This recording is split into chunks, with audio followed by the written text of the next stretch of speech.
Several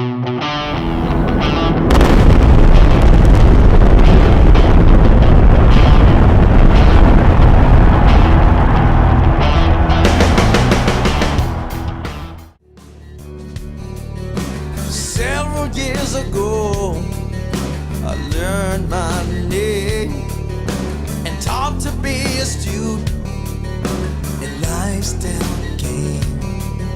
But thrown in a 9 world months ago, you set aside rules that could block the board's efforts to launch the new image enhancement plan. Now, the image enhancement plan is to get rid of the free speech First Amendment charter of the oldest birthplace of access television, the oldest station and the birthplace. And you don't think they want to monitor speech? Turn to the next meeting. It's a very strange, it's a strange place to be. I think that music is probably one of the oldest forms of art, if not the oldest form of art. It's rhythm and sound probably was something we did before we started using tools. And you hear music used by different animals as well as by humans. And that's because it's the principal tool for transcendence. It takes us somewhere. It can give you strength to survive in difficult times. It seems interesting to me that some of the most rewarding and fabulous music comes from people in the worst situations because it gives us strength. It gives us tools to deal with impossible situations. When I think what 3 television stations are worth, it's in the tens of millions of dollars. And when typical corporate people think of that huge waste going on for nuts, atheists, radical Christians, weirdos, freaks and radicals to be wasting that excellent commercial airspace, it's a hideous, hideous thing to entertain. And yet I do believe in keeping Austin weird because we have a fine city because it is so damn weird. This guy he's got many, many songs, but he's got one in his saddlebag of songs that's kind of the coolest thing ever. What's the name of it, Craig? Hello. Is this mic working?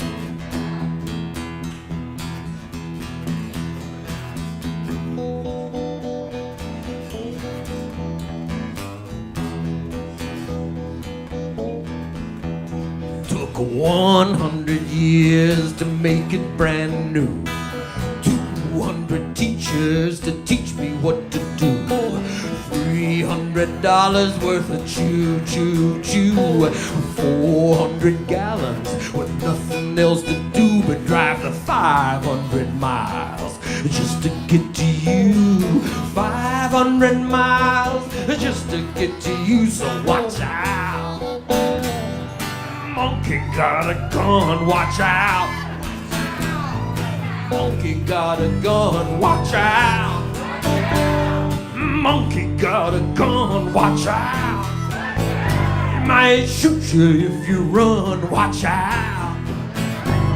Monkey got a gun, watch out. He's just having fun. But then the city decided, okay, we can't handle this because these folks up until this point were, Ronnie and Esther and all the crew were city employees, and they realized that they really didn't know anything about running a music television station. A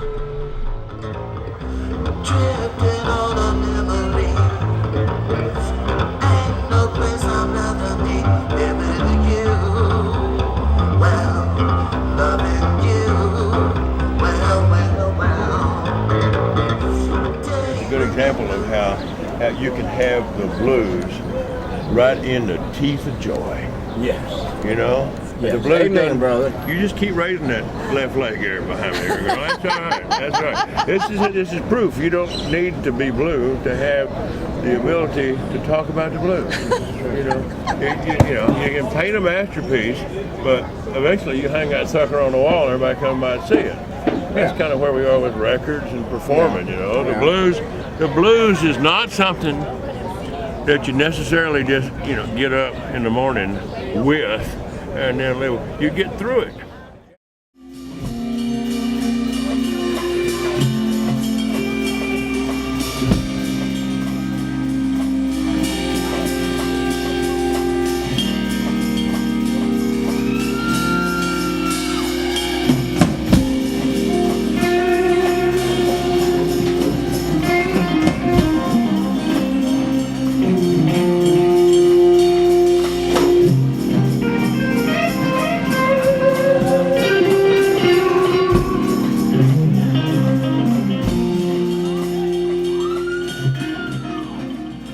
so lucky. We have our own music video channel.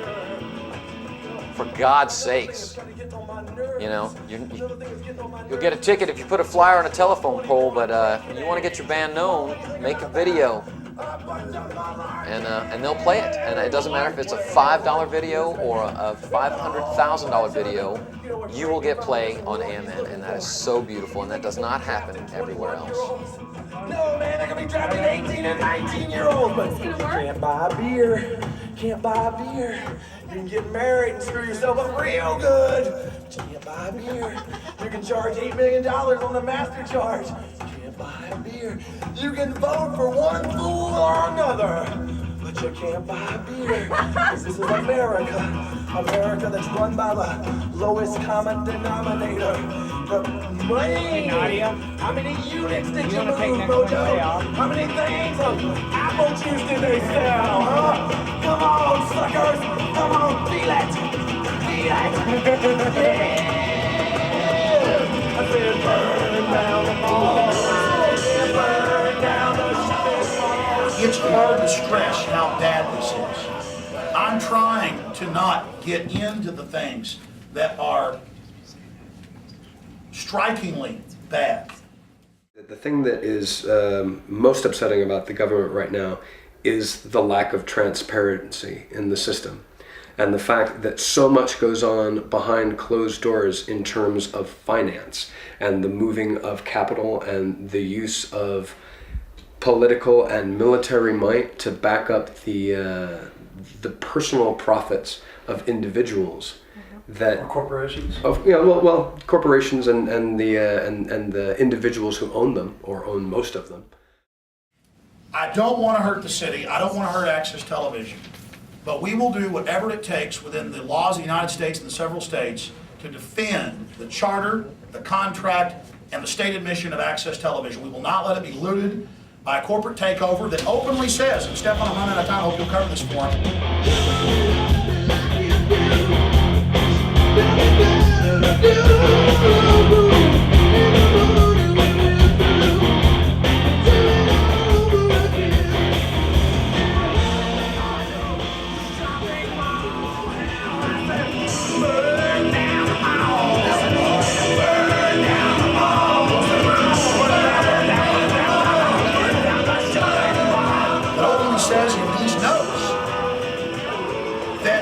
Going to be a private national channel programmed with professional shows. We are going to be gone, and that's just the facts.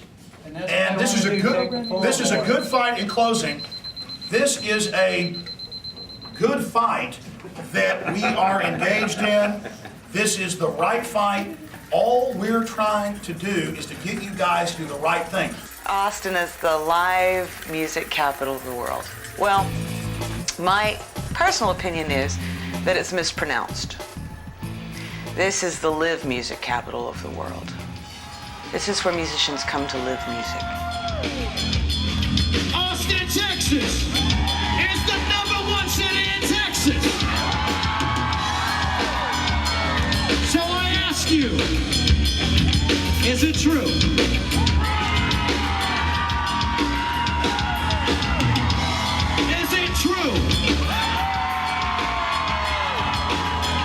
Wake up the bats! Is it true? Are you the one? Well, in Austin, Texas, put up your ones.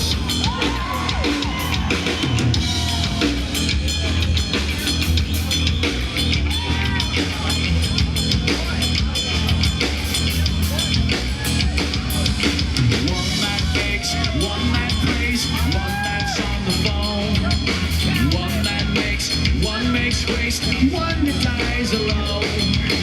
One gets out and one gets up. The one that's going to It's become a cause. That's awesome. There's so many of us here. I mean, I have friends. I've been very fortunate. I moved here, and because of my booking agent before I moved here, I automatically got to play some of the better places in front of the bigger crowds, which helped my band develop faster. I know musicians that have lived in Austin their entire life, that have never played the old or the new Steamboat or Antones. And they are excellent musicians, and it just never, you know, I've had that opportunity. It's awesome. It's a beautiful thing.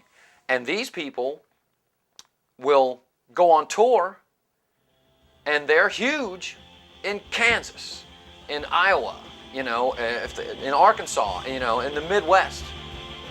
They, you know, they have intense followings, and they make a lot of money. And they don't hit in Austin, but they still stay here because this is a great place to live and be a musician. And something that I didn't really see in Atlanta with the music community is that a lot of my friends, in Atlanta, if you were in a metal band, you hung out with those guys. And if you were country or if you were hip hop or whatever, it was very segregated. You know, there's a sense of a family unit here that I don't want to move away from.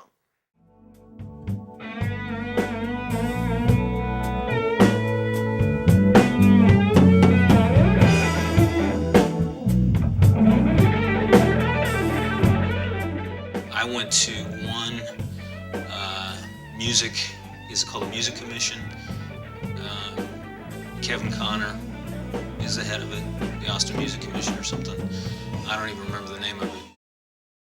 Call it whatever you want to call, since we are into the music that we are in, and give these musicians some sort of a helping hand when they come into town to hold on to them rather than discourage.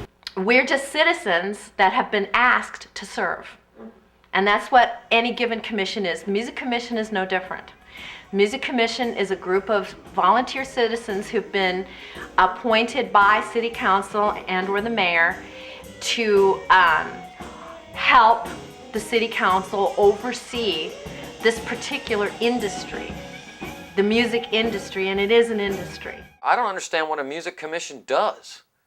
I've never heard of such a thing in Atlanta or LA or anywhere else. I mean, I think it's great that Austin has these things, but I don't know anything about it. What do you think it should be doing? Do you have any idea? I don't know what purpose it would serve. It says a lot about Austin that they have a music commission. You know, what other? It's not many other cities that have. New Orleans, probably in Los Angeles and stuff like that. But it's not something in every city that you go to. If you go to Waco, you don't see a music commission there. You know, I don't know if they got one in Dallas or not. They may. I don't know if they have one in Houston.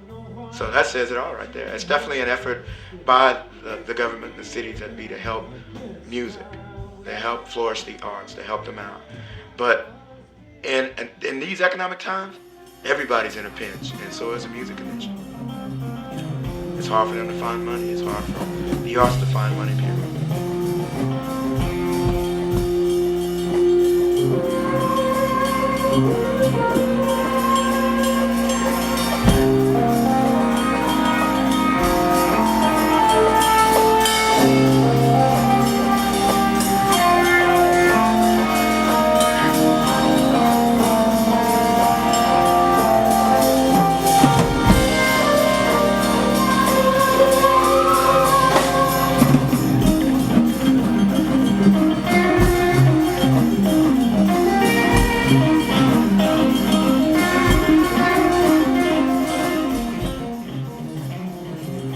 I think that if we are going to succeed in a marriage between the music community and government, then the people that should be in power should be from the music side of it.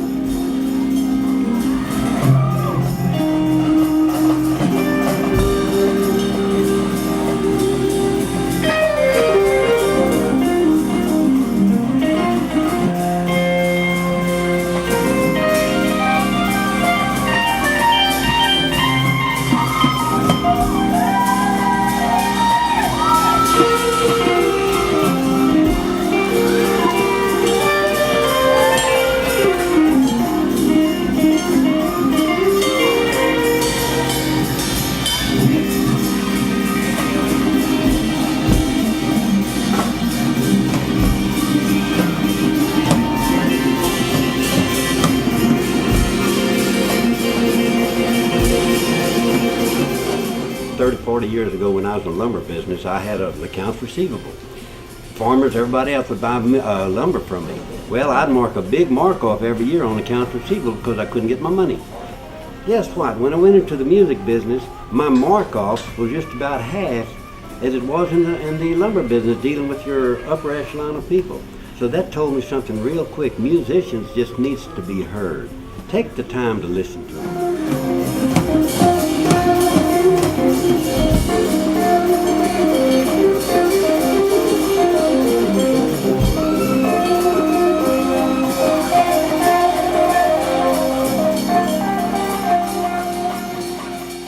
I think get the musicians more involved in the decision-making process.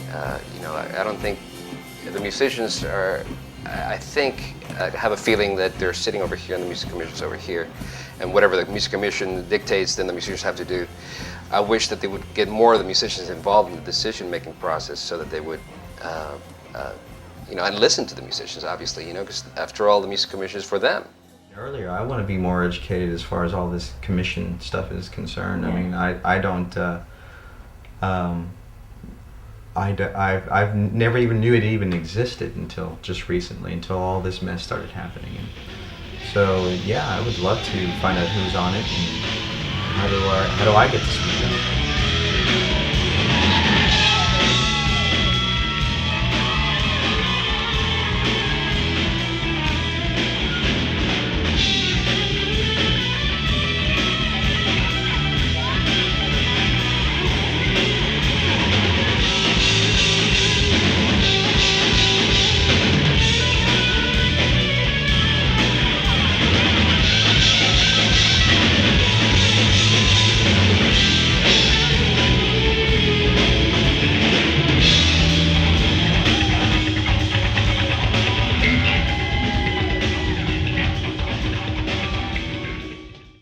We have absolutely nothing to do with your free speech concerns. Your concerns... Hey, dude, that's not true. Mr. Jones, I listen politely. Now you need to listen politely and give me the same consideration. Disinfo. No, you have been giving misinformation, Mr. Jones.